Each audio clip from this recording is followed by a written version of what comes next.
So now I get to talk with you about the 3 R's of successful trauma resolution. The first R is re-experiencing. The second R is releasing. And the third R is reorganizing. But before we get onto the path of the 3 R's of successful trauma resolution, we have to look at where we meet the people we serve, because they're not on the path yet. They're still caught in yet another R called reenactment. And the important part of that word is the act. It is the reenactment that causes the acting out behaviors, as they're often labeled, that bring people to our door. And what their brain literally is doing is reliving the trauma in the present moment without their thinking brain knowing it. And this reenactment is not a choice. It comes from the part of the brain we don't have conscious control over. And it feels like the trauma is happening all over again. It's a very lonely, frightening place to be.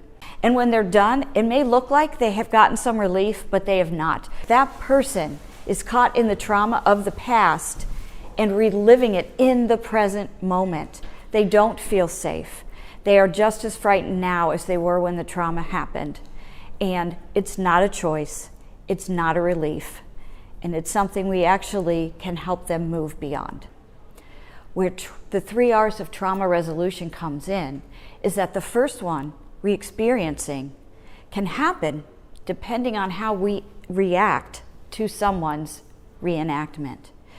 If we reflect the fear that we see and we honor that they had the courage to show us that fear, and we connect them with the fact that they're safe and in the here and now right now, we literally allow that person to re-experience that trauma, not from a place of being alone, but from a place of connection. So when you get to re-experience that trauma with a safe other, whether it's through drawing or writing, the person no longer feels alone in that moment.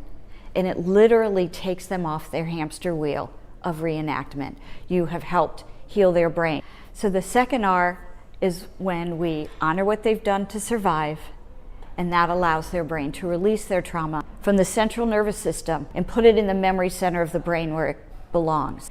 We are helping their brain release their trauma, and we're also giving them dignity for the survival they have already done that has gone unrecognized.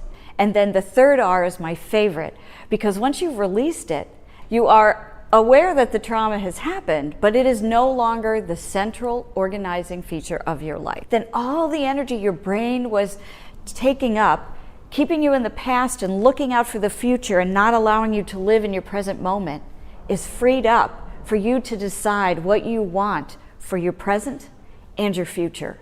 You literally now can connect with people, feel safe enough to reorganize your life around what you want your life to be.